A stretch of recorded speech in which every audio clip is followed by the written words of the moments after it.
ഏകദേശം 2 കോടിയോളം മുസ്ലിങ്ങൾ താമസിക്കുന്ന ഒരു രാജ്യമാണ് മലേഷ്യ. മലേഷ്യയുടെ ജനസംഖ്യയുടെ 63% മുസ്ലിങ്ങളാണ്. കൂടുതലായും ഷാഫി വിഭാഗത്തിൽപ്പെട്ട സുന്നി മുസ്ലിങ്ങളാണ് ഇവിടെ താമസിക്കുന്നത്. പണ്ടുകാലത്ത് അറേബ്യയിൽ നിന്ന് വന്ന വ്യാപാരികളാണ് മലേഷ്യയിൽ ഇസ്ലാം മതം അവതരിപ്പിച്ചത്. 15-ാം നൂറ്റാണ്ടോടെ തന്നെ മലേഷ്യയിൽ ഇസ്ലാം മതം വ്യാപകമായി പ്രചരിച്ചിരുന്നു. മലേഷ്യ ഒരു മതേതര രാജ്യമാണെന്ന് അവകാശപ്പെടുന്നുണ്ടെങ്കിലും യഥാർത്ഥത്തിൽ ഒരു ഇസ്ലാമിക രാജ്യമാണ്. മലേഷ്യയുടെ ഭരണഘടനയിൽ ഇസ്ലാം രാഷ്ട്രത്തിൻ്റെ മതമാണെന്ന് പ്രത്യേകം എടുത്തു പറയുന്നുണ്ട്.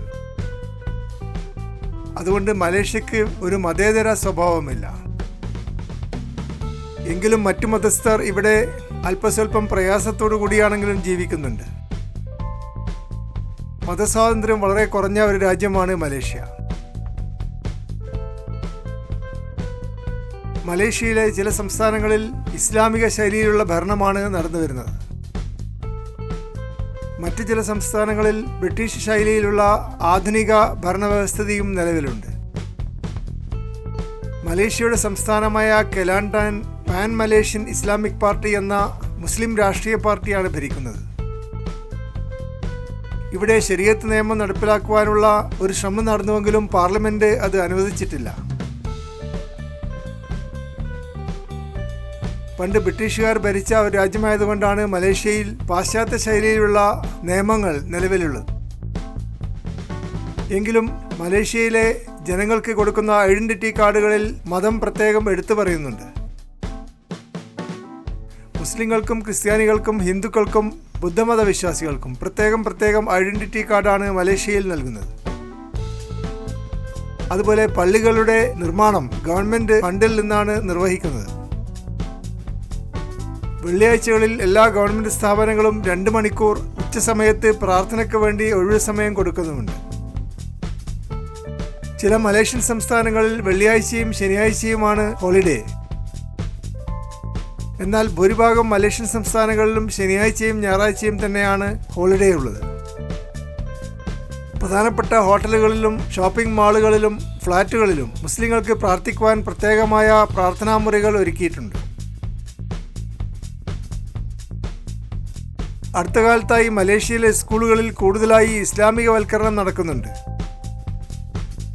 സ്കൂളുകളിലെ സിലബസുകളിൽ കൂടുതൽ ഇസ്ലാമിക പഠനത്തിന് പ്രാധാന്യം നൽകുകയും സൗദി അറേബ്യയിലെ സിലബസുമായി സാദൃശ്യമുള്ള ഒരു സിലബസ് സ്വീകരിക്കുകയും ചെയ്തിട്ടുണ്ട്.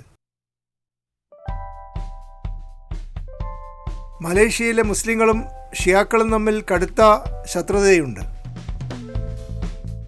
ഷിയാക്കൾക്കെതിരായ ആക്രമണങ്ങൾ മലേഷ്യയിൽ സാധാരണമാണ്. പലപ്പോഴും ഷിയാക്കളുടെ പ്രാർത്ഥനാ കേന്ദ്രങ്ങളിൽ മുസ്ലിങ്ങൾ അതിക്രമിച്ചു കയറുന്നതും പ്രാർത്ഥിക്കാൻ വരുന്നവരെ അടിച്ചോടിക്കുന്നതും കാണാറുണ്ട്. ഇറാനെതിരായിട്ടുള്ള ഒരു വമ്പിച്ച ജനവികാരം മലേഷ്യയിലുണ്ട്. അതേസമയം സൗദി അറേബ്യ ഒരു മാതൃകാ രാജ്യമാണെന്ന് മലേഷ്യയിൽ ഒരു അഭിപ്രായം ഉണ്ടാക്കിയെടുത്തിട്ടുണ്ട്. ഷിയാക്കളുടെ പല ചടങ്ങുകളും, പ്രത്യേകിച്ച് ഹസ്രത്ത് ഹുസൈൻ്റെ രക്തസാക്ഷി ദിനം, കർബലയിലെ പോരാട്ടത്തിൻ്റെ സ്മരണകൾ എന്നിവ ആഘോഷിക്കുന്നത് കർക്കശമായി തടഞ്ഞിട്ടുണ്ട്. എങ്കിലും 2.5 ലക്ഷത്തോളം ഷിയാക്കൾ ഇവിടെ കഷ്ടപ്പെട്ട് ജീവിക്കുന്നുണ്ട്. അതുപോലെ 2000-ഓളം അഹമ്മദിയ ഖാദിയാനി വിഭാഗത്തിൽപ്പെട്ട മുസ്ലിങ്ങളും മലേഷ്യയിലുണ്ട്. ഖാദിയാനി അഹമ്മദിയ മുസ്ലിങ്ങളെ കർക്കശമായി പീഡിപ്പിക്കുന്ന ഒരു രാജ്യമായി മലേഷ്യ അറിയപ്പെടുന്നു. എങ്കിലും 2000 ആളുകൾ മാത്രമുള്ള ഒരു കമ്മ്യൂണിറ്റി ആയതുകൊണ്ട് കൂടുതൽ പീഡിപ്പിക്കുവാൻ ഗവൺമെന്റിന് അവസരം ലഭിക്കുന്നില്ല. ഒരേ ആൾക്കാരെ തന്നെ വീണ്ടും പീഡിപ്പിക്കുകയും പത്രങ്ങളിൽ ഈ പീഡനം പ്രചരിപ്പിക്കുകയും ചെയ്യുകയാണ് മലേഷ്യൻ ഗവൺമെന്റ് ചെയ്യുന്നത്. ഖാദിയാനി അഹമ്മദിയ വിഭാഗത്തിൽപ്പെട്ടവരെ പീഡിപ്പിക്കുന്നത് മുസ്ലിങ്ങൾക്കിടയിൽ പൊതുവെ ഇഷ്ടമുള്ള ഒരു കാര്യമാണ്. മലേഷ്യയിൽ മാത്രമല്ല മറ്റു രാജ്യങ്ങളിലും ഖാദിയാനി അഹമ്മദിയ വിഭാഗത്തിൽപ്പെട്ടവരെ പീഡിപ്പിക്കുന്നത് മുസ്ലിങ്ങൾ ഇഷ്ടപ്പെടുന്നു എന്നുള്ളതാണ് ഒരു പരമാർത്ഥം. അതിനു പുറമെ ഹദീസിനെ അംഗീകരിക്കാത്ത ഖുറാനിസ്റ്റ് വിഭാഗത്തിൽപ്പെട്ടവരെയും മലേഷ്യയിൽ ക്രൂരമായി പീഡിപ്പിക്കുന്നുണ്ട്. അവരും എണ്ണത്തിൽ കുറവാണ് ഈ രാജ്യത്തിൽ. മലേഷ്യയിലെ മുസ്ലിങ്ങൾ ഹിജാബ് അണിയുന്നവരാണ് കൂടുതലും. എങ്കിലും ഇവിടെ ഹിജാബ് അണിയണമെന്ന് നിർബന്ധം പിടിക്കുന്നില്ല. ഇപ്പോൾ അറേബ്യൻ രാജ്യങ്ങളിൽ നിന്ന് ധാരാളം ടൂറിസ്റ്റുകൾ മലേഷ്യയിൽ വരുന്നുണ്ട്. കണ്ണു മാത്രം പുറത്തു കാണിക്കുന്ന വസ്ത്രങ്ങൾ കൂടുതലും അണിയുന്നത് അറേബ്യൻ രാജ്യങ്ങളിൽ നിന്ന് വരുന്ന ടൂറിസ്റ്റുകളാണ്. മലേഷ്യയിലെ മുസ്ലിങ്ങൾ മറ്റ് മതങ്ങളുടെ വിശ്വാസങ്ങളെയും ആചാരങ്ങളെയും കർക്കശമായി എതിർക്കുന്നവരാണ്.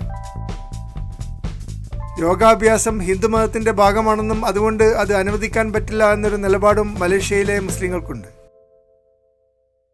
അതുപോലെ പ്രേതങ്ങളിലും പ്രകൃത്യാതീത ശക്തികളിലും വിശ്വസിക്കുന്നവരെ നിരുത്സാഹപ്പെടുത്തുന്ന ഒരു രീതിയും മലേഷ്യൻ ഗവൺമെൻറ്റിനുണ്ട്. എല്ലാ മലയ് വംശജരും മുസ്ലിങ്ങളായിരിക്കണമെന്ന് ഗവൺമെൻറ്റിന് നിർബന്ധമുണ്ട്. മലയ് വംശജർക്ക് മറ്റ് മതങ്ങളിൽ വിശ്വസിക്കുവാനോ മതം മാറുവാനോ ഉള്ള അവകാശം നൽകിയിട്ടില്ല.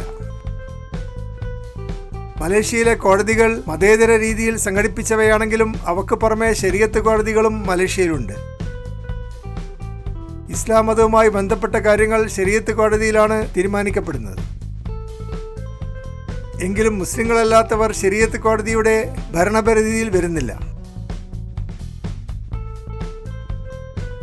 ക്രിസ്ത്യാനികളെ നിരുത്സാഹപ്പെടുത്തുകയും ക്രിസ്ത്യൻ പള്ളികൾ ആക്രമിക്കപ്പെടുകയും ചെയ്യുന്ന വാർത്തകൾ മലേഷ്യയിൽ പതിവായി കേൾക്കാറുണ്ട്. മലേഷ്യ പണ്ട് ഭരിച്ചിരുന്ന ബ്രിട്ടീഷുകാർ വീണ്ടും മലേഷ്യ പിടിച്ചെടുക്കുമെന്ന് ഒരു പ്രചരണം ഗവൺമെൻറ് നടത്താറുണ്ട്. ക്രിസ്ത്യാനികൾക്കെതിരായ ഒരു വികാരം ഉണ്ടാക്കാൻ വേണ്ടിയാണ് ഇത്തരത്തിൽ അനാവശ്യമായ ഒരു പാരനോയ ഉണ്ടാക്കിയെടുക്കുന്നത്. സൗന്ദര്യ മത്സരങ്ങൾ പോലെയുള്ള പാശ്ചാത്യ സാംസ്കാരിക രീതികൾ മലേഷ്യയിൽ അനുവദിക്കുന്നില്ല. 63% മുസ്ലിങ്ങളും 18% ബുദ്ധമത വിശ്വാസികളുമാണ് മലേഷ്യയിലുള്ളത്. ക്രിസ്ത്യാനികൾ 9%, ഹിന്ദുക്കൾ 6% വരും. മലേഷ്യയിൽ മതപരമായുള്ള പല നിയന്ത്രണങ്ങളും മുസ്ലിങ്ങൾക്കാണ് കൂടുതൽ ബാധകമായിട്ടുള്ളത്. മുസ്ലിങ്ങൾ നോമ്പുകാലത്ത് പരസ്യമായി ഭക്ഷണം കഴിക്കാൻ പാടില്ല എന്നും 5 പ്രാവശ്യം നിസ്കരിക്കണമെന്നും ഗവൺമെൻറ് നിർബന്ധം പിടിക്കാറുണ്ട്. എന്നാൽ ബുദ്ധമതക്കാർക്കും ക്രിസ്ത്യാനികൾക്കും ഹിന്ദുക്കൾക്കും മുസ്ലിങ്ങൾക്കുള്ളത്ര കർക്കശമായ നിയന്ത്രണങ്ങൾ മലേഷ്യയിലില്ല. മലേഷ്യയുടെ കിഴക്ക് ഭാഗത്ത് കൂടുതൽ മതപരമായ സഹിഷ്ണുതയും വിവിധ മതവിഭാഗങ്ങൾ തമ്മിൽ കൂടുതൽ സൗഹാർദ്ദവും നിലവിലുണ്ട്. എങ്കിലും പെനിൻസുലാർ മലേഷ്യയിൽ കുറെ കൂടി യാഥാസ്ഥികമായ മുസ്ലിങ്ങളാണ് താമസിക്കുന്നത്.